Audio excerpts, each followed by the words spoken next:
29 বছর ধরে একটা হাসপাতাল চলছে, আপনি মুখের কথা বন্ধ করে দিলেন। কারণটা আমি বলি।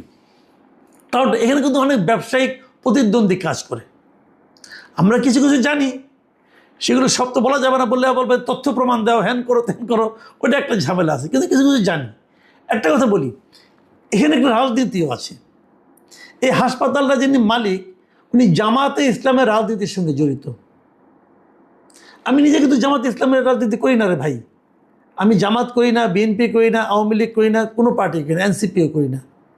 কিন্তু ভাই এই দেশের মানুষটা আমি জানি তো, এবং এই মালিকের ব্যাপারে আমার অনেক আপত্তি আছে, লিমিটেশনস আছে। কিন্তু এই ভদ্রলোক তো মানুষের উপকারটা করতেছিলেন রে ভাই। আপনার হাসপাতাল বন্ধ করে দিলেন, বিশাল এক বীরত্বপূর্ণ কাজ করছেন আপনারা। এরকম একটা হাসপাতাল বানান না ভালো জায়গায়, এইভাবে মানুষের চিকিৎসা দেন না, সেবাটা দেন না। কম পয়সায় চিকিৎসা হয় এখানে। আপনারা জানেন এই হাসপাতালে প্রায় 200-র বেশি, 223টা শয্যা আছে, যেগুলো নাকি গরিব এবং সুবিধা বঞ্চিত মানুষের জন্য বিনামূল্যে বরাদ্দ থাকে। 500 শয্যার মধ্যে 223টা শয্যা তারা বিনামূল্যে রোগীদেরকে দেয়। বাংলাদেশের আর কোন প্রাইভেট হাসপাতাল দেয় এটা আমাকে বলেন, কোনটা দেয়? কারণ এদের নিয়ে আপনি ক্লিনিকে ঢুকাবেন, বড় বড় প্রাইভেট হাসপাতাল, এরা কি যাবে সেই যাবে নাকি স্কোয়ারে যাবে? স্কোয়ারে তো যেতেও পারবে না। আমি চাই আমাদের স্বাস্থ্য ব্যবস্থা যেন একটা নিয়ম নীতির মধ্যে আসে, একটা নিয়ম নীতি হোক এখানে। কারণ মানুষ যখন অসুস্থ হয় তখন তার মতো অসহায় আর কেউ হয় না। সে আল্লাহকে ডাকে আর ডাক্তারকে ডাকে। এই জায়গায় একটা নীতি নিয়ম এটা প্রতিষ্ঠা করা জরুরি, এবং এই দায়িত্বটা সরকারকে নিতে হবে।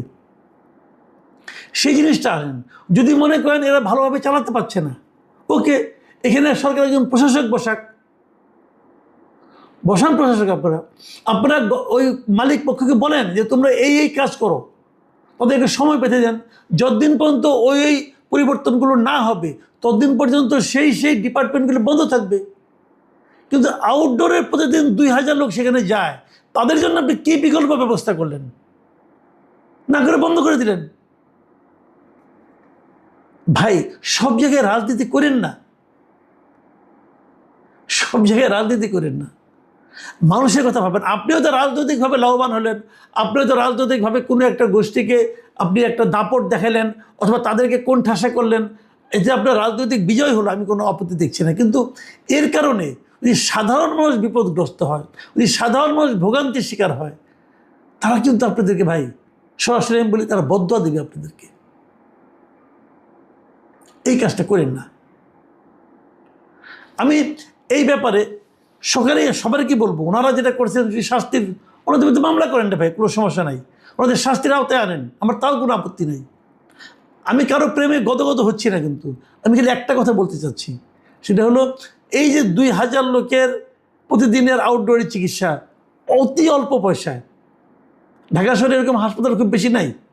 এখান থেকে কাছে একটা আছে ঢাকা কমিউনিটি হাসপাতাল, ওটাও খুব ভালো, ওটাও গরিব মানুষের জন্য খুব ভালো। এছাড়া তো নাই হাসপাতাল রে ভাই, তাহলে বন্ধ করে দিচ্ছেন, এদের কি হবে? আবার ধরুন এই যে 223টা শয্যা যে বিনামূল্যে দেওয়া হচ্ছে, এই সুযোগটা কে দিবে আপনাকে? এদেরকে আপনি কোথায় পাঠাবেন? আমি মনে করি এগুলো সরকারের খেয়াল রাখা উচিত। যে কোনো সিদ্ধান্ত নেন ভালোর জন্য নিচ্ছেন, কিন্তু যেটা সেজন্য ভালো হয় সাধারণ মানুষের জন্য সেদিকে খেয়াল করুন। হাসপাতাল বন্ধ কোনো সমাধান না, এই হাসপাতালকে ঠিক করুন। আপনারা যেভাবে করা দরকার সেভাবে করুন, কিন্তু মানুষকে ভোগান্তিতে ফেলায়েন না।